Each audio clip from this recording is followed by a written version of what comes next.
Welkom bij de Scootje Podcast. Oh, wat een klapper. Een Scootje Podcast in de maand juni. Dat is eens volstrekt logisch. Want Geertje... Nou ja, we zijn begonnen. Ja, Het seizoen is begonnen. zo is het. En wat weet ik nog steeds, dat deze podcast een volstrekt logisch vervolg is van het enorme succes van Oude Simmer. Ja, vind ik dat dat helemaal nadrukken mast. Ja, oké. Mijn naam is Arjen de Boer. En naast mij zitten Geertje de Vries en Sieberen van Terwisga, de skipper van het scootje van Jennewoord. Welkom, Sieberen. Ja, dankjewel. Ja, toch de klassementsleider van Vlienen hier na 1 week. Ja, nou ja, een beetje later ik nog, maar ja, toen zag ik het krek even wat fut. Ja, hoe lang is het dit hier vol horen op het eerste plak? Ik hoop langer. Ja, dat hopen wij al. Ja. Eigenlijk hoop ik maar 1 dag, de laatste dag. Alleen nog de laatste dag, ja. Ja. Maar waar gaat die tweede week is een falikant mis? Oh, falikant, dat voelt wel mij, hè? Nou ja, dan wie is de klassementsleider? Ja, klopt, ja. We hier mooi op Lietse wetten roen het prachtig. En ja, de situaties pakken ze uit dat we goed ik uitkwam. Ja, op Veenhoop bijvoorbeeld het vooruitzielen. Dat was gewoon leuk. Ja. En dat, Maar ze pakken het uit wie dat dan, zeg maar, Nou ja, per ongeluk haast? Nee, nou ja, de doos die beste voor. En dan wachten ze het goede moment nou. En als het inderdaad, nou ja, soms een keer potentie voor de shirts van, hé, daar zit een plakje en dan geeft in en dan geeft verder. Dan komt dus ik het vooruit. En dat kennen we om, ik wil dus uitpakken. En op ieder meter hier we krijgen de snelheid net zo stabiel genoeg als de rest. Dus ja, dan komt ik wel in een situatie dat de goede skippers en de sealers die al heel lang maar hetzelfde skippen trok in. Ja, die weten precies welke dingetjes krijgen en vroren we met om de winvlagen van dat moment weer even op te pakken. Ja, want na 1 week is die dus Ingen. Hier je hem de oranje wimpel. Na 2 weken hier je hem uiteindelijk het 5e plak. Hoe teleurstelt wie je met het 5e plak? Nou, qua resultaat maakt het dan net zoveel meer uit. Tuurlijk, we hebben eerste steen, maar en de gist natuurlijk voor het kampioenschap. Dat is voor iedereen denk ik onder orde in SKS. Maar dat 5e plakje uiteindelijk, hoe we zield hebben, dat het dus heel goed voldiend vorig jaar. Ja, maar Maar Geertje, zou dat de is als stand favoriet naast. Ja, Jennewoord, je hebt eigenlijk altijd wel bij het rietje favorieten. Maar zou je dan ook correct van, het is eigenlijk wat misgaan omdat wij minder ondervinding hebben als de oren? Ja, minder ondervinding weet ik net. Dus uiteindelijk, wij zijn nou treien maar dat ploegondergang. En dan moest eigenlijk alles goed op rit hebben. En als een bepaalde teams, zoals naar Grauw, die ben ik zat fanatiek bezig, maar daar ken ik dingen fout in. Maar goed, Ja. en dat gaat erom wie de minste fout maken. Dus uiteindelijk is het gewoon dat skip met goed erin blowen, er moest tactisch goed zielen, er moest een heleboel dingen samen, met goed samenvallen. Ja, en dat er dan krijg even niet een dingetje wat krijg net op die het oplost wordt. Of is toch mezelf of toch een oor of weet ik veel op het scootje. Dan is het, ja, dan zak het al achteruit. Want iedereen is er echt fanatiek bij. Ja, maar kunnen we ook praten, Sieberen, de doelstelling van Jennewoord hier in deze podcast. Kunnen we nog bekend maatje minimaal podium? Ja, dat is sowieso al die doelstelling. Minimaal podium. Minimaal. Goed zo. Eerst even richting de stelling, Sieberen. Want Ja. dan hebben we een stelling. Maar even kwart op reageren. Ik heb er altijd letter weer op terug in. Maar bij Jennewoord bist u de opvolger van Gerard Pietersma. Ja. En Gerard Pietersma had nog een jaar lang de skipperwest van Jennewoord. Ja. Daar komt de stelling. Jou moet nog 4-4 en dan had geen het meer hoe Gerard. Ja of nee? Nee. Nee, maar wie het spannend om Gerhard te vervangen? Want op een gegeven moment komt die vraag: worst nou skipper worden van Jennewoord? Ja, spannend. Uiteindelijk, als de ambitie is om skipper te worden, wat ik wil hier, dan is het alsnog spannend als die één keer de stap zet, kerst dat het echt zo is. Maar een opvolging van Gerard. Ja, Gerard het die jontje hier volledig maar overgave en op een hele topsport benaderende manier heeft hij alles, nou ja, inzet om kampioen te worden. Ooit maar dat scootje. Ja, is net slag, hè? Het is net slag. Word ik het waren We trouwens. hadden al hier best verdiend, maar dat hele skip doen. En ja, ik heb 18 jaar of Santje niet bemanningslid bij hem geweest. Ja, we hebben van alles onder in. Maar het is gewoon correct net slagen. Maar En ik weet toch, ik hield die duidelijk dat Sto hem opvalgjes zoest. ja, duidelijk, de optie weer er. Dat is de grote voorkeur van Gerhard zelf. Ja, dat wil je aan. Ja. Dat had hij misschien ook wel vaker nog zijn. Maar ja, dat moet maar zo spelen. Uiteindelijk Ja. is het bestuur van de stichting uiteindelijk is dat de doorslaggevende factor in. Ja, maar dan is dus geen groentje meer. Hè. Dus je is jarenlang mooi bij Jennewoord. Zo'n 2000 zoon als adviseur op het voordek bij Jennewoord. Ja. En daarna 4 als adviseur op het achterdek. Wat is eigenlijk het grootste verschil? Adviseur op het achterdek had vaak iets meer status. Achterdek adviseur, de Zit beïnvloedt de skipper achterop. beter. Ze is achter. Dat is beter zicht. Nee, maar het is naast de skipper, dus ik heb hem bewijs van fluistering die derde ding Maar vertellen. het heeft meer status, toch? Dat is echt de adviseur. Ja, wat dan misschien wel wel. Ja. zijn. Uiteindelijk is het de must op die plak zitten op dat scootje, we dingen toevoegen kerst. En ja, maar Gerard, ik achterop, dat we dingen mee maken, dat slagen wel goed. En dingen die net goed slagen. Ja, Je bent aardig diplomatiek, hè? ja. Ja, nee, dat vernemen wij. Ja. Maar dat is ook hoe we het team benaderen. Ik kerst dingen fout wel en kerst dingen goed wel, ja. Ja, dat is trouwens nog regelmatig, Geertje, contact met Gerrit Pietersma. Ja, wij appen wel eens even, of we bellen eens even. Ja. En waar gaat het dan hoor? Nou, hoe het scootjes zullen Oh, verzeld. nou ja, dat vernuiven we dan weer net. Nee, we hebben net zo vaak horen zagen, nee. Maar Gerhard is nog heel belutsen en die weet een soort.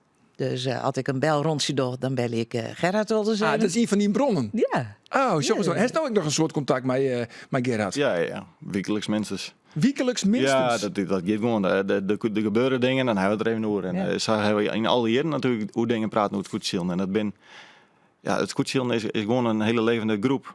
En er gebeurt van alles.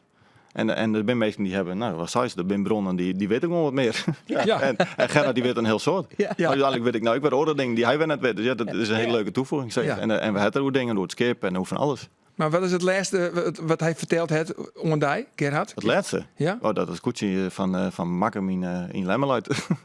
Oh, nou, dat is een mooi weetje. Dat is weer een mooi weetje. Dat pikken we even mooi, jongens. Ja, nee, we doen simpele dingen. Ja. Hey, dan ben je toch een beetje een skipper van de nieuwe generatie. Toch, mag ik dat zeggen? Ja, ik ben een van de jongsten, denk ik. Ja, ja precies. Nou, er zijn meer jonge skippers bij de SKS. Jasper Visser van de Lemmer, Sander Meter van Huzum, Andries Brouwer van Langwaar. Sietse Brouwer, je hebt die ook nog bij Jong en Talentvol. Een beetje al, hè? Ja, die is het stadion al lang voorbij. En Willem net 40, hè? Willem Zwager. Ja, die is ik nog net 40. Dus. Nee, maar zie je hem nou echt oors als de oudere generatie? Bist je een oorenzieler als, Gerard Pietersma? Ja, zeker een oorzieler. En hoe we oorzieler als de oudere generatie, die heeft natuurlijk een heel soort... Ik zie naar de generaties weer van hun. En wij leren juist weer van de generatie hoe er nou zield wordt van de mensen die nou wat ouder zijn. Dus ja, we sjuggen het beeld, misschien krijgen we het oors. Maar uiteindelijk bloot het hele verhaal met het speeltje op een mooie manier speel je.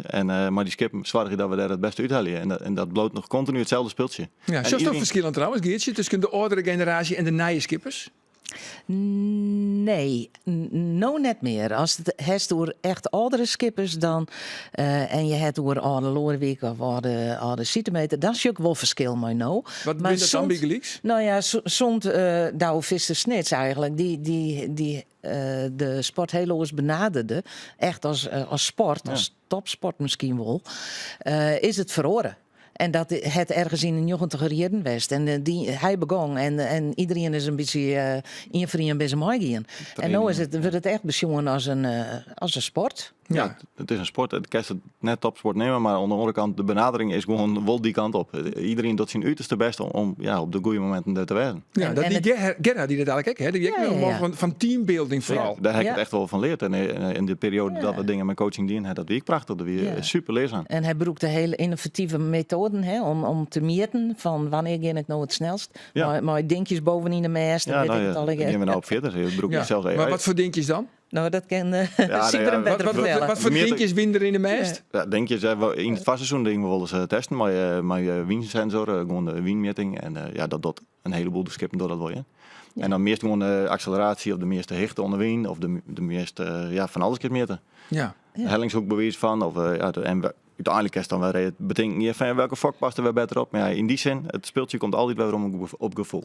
Goed zo. Nou, op gevoel weet ik nou ongeveer dat de vastzitter van de SKS onder de telefoon hing het. Ik zei ze in de rubriek, hey René, hey René. Hey, goedemorgen. Goedemorgen. Is er nog nice? Ja, wist. Ik kan altijd wel wat vertellen. Hoe de SKS had ik voor elke keer wel steeds hier. Dus, en je weet dat het scootziel meer is als die 2 weken in december. Daar ging ik tenminste van uit.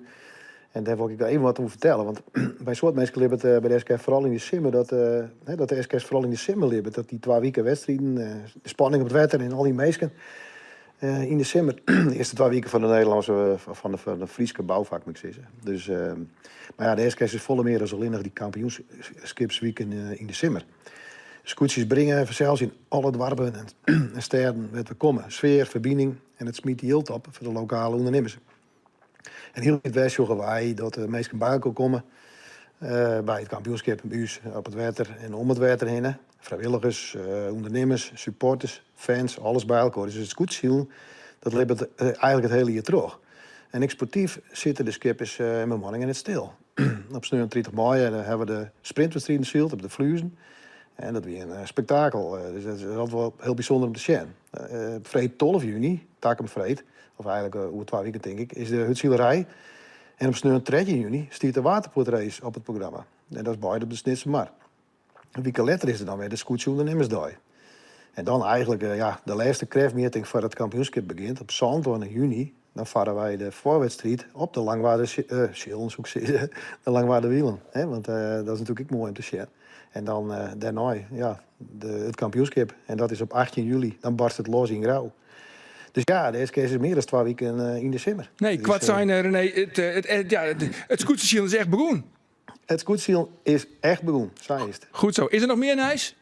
Nou, op stuit net. Goed zo. Dankjewel, René. Dankjewel. Oké, joe. Hoi, dat wie de vastzitter van de SKS.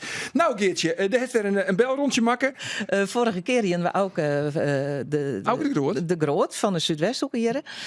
Die vertelde dat zij het scootje dus helemaal verbouwen op een nieuwe formule. En die ben nou een actie begonnen om geld in te zamelen daarvoor.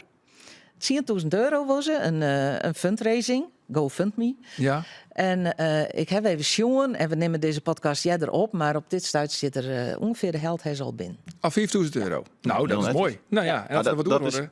Zuidwesthoek is een scootje met een Lietse, in die zin een Lietse achterban. Ja, en wat is hetzelfde verhaal. We zijn mijn Lietse dorp, een superlied dorp in verhouding tot bijvoorbeeld aan Leeuwarden. Er zijn net zo volle centen beschikbaar, maar met de wolmachine aan het zwaaien dat scootje goed in de vaart bloot. Dus nee, ik vind het altijd super knap dat en die Lietse dorp, Lietse steden, Lietse achterban, maar dat we toch van kunnen krijgen, dat we maar die scootjes wel doen. Leeuwarden die probeert van alles. En omdat ze meer yield te beschikken hebben. Ja. Er zijn meer scootjes. Ik bedoel, ja, daarbij lang waren de oeral is wel yield. Ja. Jongens, als we even een beetje doeken in de historie. Dan zorgen we dat Jenne Woord toch 4 keer kampioen werd het. In jochje 56, in jochje 57 en in jochje 82 en jochje 83. Alle keren wie Geertje erbij als radioverslaggever. Die paken Jeen Zwaga, die was 2 keer kampioen. Ja. Ja. Van 81 onder mij 86 wie hij skipper bij Jenne Woord. En 90. Wat zei ik? 96, ja, 96. Hij was kampioen bij de Emanuel. Hast toch wel eens tips gekregen van die Paka, of is dit vragen naar de bekende weg? Ja, tuurlijk. Ja, ik bedoel, hij is nou, wat ik zei, hij is 90. Dus, maar hij helpt me nog elke dag tips als het nodig is. Elke dag, ja. Heeft een soort contact met die Paka? Ja, als er wedstrijden was binnen, dan en we zwemmen goed naar de tijd en hij stiet meestal dan, ja, dan is het mobiliteit is wat minder. Ja, daar krijg je niks aan. Maar dan stiet hij wel weer op het skip. En hij is er gewoon. Ja. En dan komt hij wel weer. Oh, dat hier is misschien wel. Nou, krijg ik wel ooit kennen. Of, wat is de laatste tip die je toch kreeg van die bekende Paken Jens waren? De laatste tip, ja. Gewoon goed starten en de goede kant op zielen. Dan was vanzelf eerst. Ja, dat hinwijk er wel betekent, kind. Hè? Toch, Geertje? Ja. Dat is de grote basis die erin steen bloot. Hij heeft mij bezocht om een knopenmond te leren. Ja? Ja. In het slaan. Oh. Nee. Maar hoe vindt hij dat stoe dorst? Ja, hij is voor mij super grut. Maar ik vind hij vrij wisselvallig.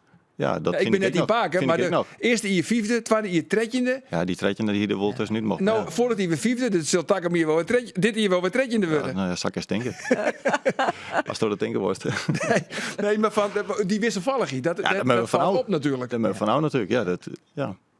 Ja, en dat is zeker van nou. Ja, en hoe zie je hem dat van elkaar krijgen? Want hij is die adviseur, dat is die broer. Ja, mijn broer zit naast me, ja. En samen met die man voorop bedenken we van alles. En ja, wat ik zei, het skip met erin, alles met samenvallen. En dat zijn wel dingen waar we nou op ziek zijn. En vorig jaar pakte het best wel goed uit. Gewoon vanuit de vrijheid, vanuit de rust opbouwen. En op die manier zielen we wel vooruit. Ja, want Geertje zei niet kijk van het ziet er eigenlijk wel in. Hè? Dat is toch de opvolger voor de Soerders van Gerrit Pietersma. Ja. Maar neem u nog even mooi naar dat moment, want op een gegeven moment komt die vraag. Ja, die vraag die kwam, ja. Ik je dat telefonisch? Nou, nee, ik ben wel een keer uitgenodigd door het bestuur, zeg maar, op die manier. En ja, toen maar Gerard in oerles uiteindelijk ben we erop uitgekomen dat het hier wezen moest. Dat we zeg maar, nou is het moment dat wil ik eigenlijk ophouden. En toen in contact met het bestuur, ja, dan ben je in één keer skipper. Ja, maar goed, hoe viel die dan? Want hij heeft volle meer verantwoordelijkheden. Ja, nou ja, dat is helemaal naïef. Ik bedoel, we zijn nog net heel oud. Nee. Dus we beginnen eigenlijk, als je op jonge leeftijd, maar dan best wel een grote taak. En dan ben je samen 6 jaar in één keer rond tafel. Ja, zeker. Nou, dat is wel het summum natuurlijk. Ja, dit is een razend populaire podcast. Maar van Hesto doen ik als betingsdeadline van, ik wil het wat van. Ik wil graag skippen worden, want dat is mijn dream misschien wel. Ja, die ambitie denk ik al heel jong al. Precies, maar ik wil wel dat mijn broer Wouter dan adviseur ik wil hem sowieso maar aan boord hebben. Dat is eigenlijk de basis. En hoe dat dan uitpakt en op dat moment want ik bedoel, dat is hier en daarvoor al geweest. En toen gingen we beide de ervaring uiteindelijk nog net. Ja, maar waarom moest die broer er zo graag bij, hè? Nou ja, dat viel gewoon goed. Die zit naast die, of tenminste zit naast die, maar zit aan boord. En de kerst in die zin kerst goed met elkaar dingen hoe lezen, analyseren, kerst van alles bedenken. En dat komt nou ook onder orde. Ik bedoel, er gebeuren al die dingen en dan hebben we het er weer even over. Maar toch heeft hij net een heel soort ondervinding, toch? Dan is net volle per se. meer ondervinding als hij. De basis wie ik van begin het hele speeltje beginnen, maar als zijnde dat hij een extra per regen is. Want uiteindelijk, ik heb geen 9 in mijn achterrol en dat hebben we al hier net. En dat moest toch zo vol ook zien. Hoe meer dat just, hoe meer dat die oordeel bepalen kerst op, of die tactische plan bepalen kerst in dat kruisrak. Ja, En ik hier me bedenken van, ik misschien wel noffelijk voelen dat Gerhard nog een ier Maisiele Soe als adviseur. Dat was ik best wel vaak bij een soort koetsjes. Ja, maar die zit bij Jeroen. Ja, die stapte toen als je Ja, broer. Nee, die Jeroen stapte Pieters maar toen net erachter. Maar ja, die had nou niks te dwan. Ja, hoor. dat ben is nou alleen nog maar keuzes. erelid. Mijn keuze. We moesten even rustig aan beginnen. Want als we een hele grote topzielen bij hebben en de best uiteindelijk maar de hele ploeg nog heel onervaren, dan moest eerst zorgen dat die ploeg goed stabiel steen. En wij hebben best wel een nieuwe ploeg. Dus ja, we hebben een heleboel jeugd in Jennewaard. En eigenlijk van alle scootjes in de buurt, Sterk Jerke, Lietse Jennewaard, er zijn alle scootjes die, waarbij het nou maar als één grote groep eigenlijk leven gaat. En ja, toen kregen we die bemanning nou van elkaar uiteindelijk vanuit het dorp eigenlijk zo grotendeels. Ja, dat viel gewoon goed, maar dan moest wel eerst bouwen. En bouwen naar een ploeg die er weer is. En als die ploeg één keer rent, ja, dan kan je natuurlijk weer stappen zetten op orenvlakken. Ja. Ja. Nou ja, we Dus hadden net niet alles trouwens. tegelijk We hadden niet gekeken René Nagelhout en die zei: al die wedstrijden ben alweer los. Er komen nog een paar mooie wedstrijden aan. We zitten midden in het seizoen. Ja, begint het nou echt alweer bij je beiden een beetje te kriebelen? Ja, tuurlijk. Ja? Dat is Ja, het hele winter al. Ja, De hele winter. Het kriebelt bij het hele jaar terug. Zuurvol, ja. Nee, maar ja, nee. de Safvolle nog wel. Ja, zin on. Ja, hè? Zin on, ja. En wat verwacht de sto dan van Jenne Wargeertje? Nou, ik denk, ik heb Jennewold wel bij de eerste 4 weer. Dus net trekje. Nee. Ik heb, Maar hij wil podiumplak, hè? Ja, zei hij wil direct. podiumplak. Minimaal. Fjouwer, treien. Fjouwe treien, dat is Ja, Panterom. ja. Want waar is daar in die 9 dan de grote favoriet? Ik denk dat Jereveen weer de favoriet is. Ja, En de Grauw, Galacticos. Grauw zit er zelfs bij. Ja, en jou, het valt fut, hè? Nou ja, ik door jou hoop het het net te net. Nee, nemen. ik hoop het net. Ik hoop het ik net. net. Ik Maar hoop het net. ik door jou het eigenlijk net te nemen, nee. Nee. Maar goed, Dodos dus minimaal podium hebben we Ja, al zeker weten. Zeker weten. Goed, nou ja, we zijn er alweer Ja, doorheen, ja. jongens. Ja, wat maakt We het kijken uit? van alles erop. We moeten het eerst machine letten op het wetter. Hè? Ja, dat is exact. We zijn er alweer doorheen, want ja, waar willen we eigenlijk de volgende keer? Want dan zitten we dus in juli. Ja, en dan begint het Dat haast, is hè? de laatste voordat het echt begint. Nou, Ja, dan maak je een soort vastkorging. Siets en Harmen. Ziet en Harmen beide eventjes bij? Ja, beide. Goed zo. Nou, we binnen dus nou Else Mannen. Sieber en Tiegertank van die komst hier in de klapper. Ja, Dankjewel. ja, graag die. gezellig. Ik vond het hartstikke gezellig. Ontsaf hier de podcast. Oh, wat een klapper. We binnen dus nou Else Mannen. En ik zou zeggen, graag ont de volgende keer. Dag.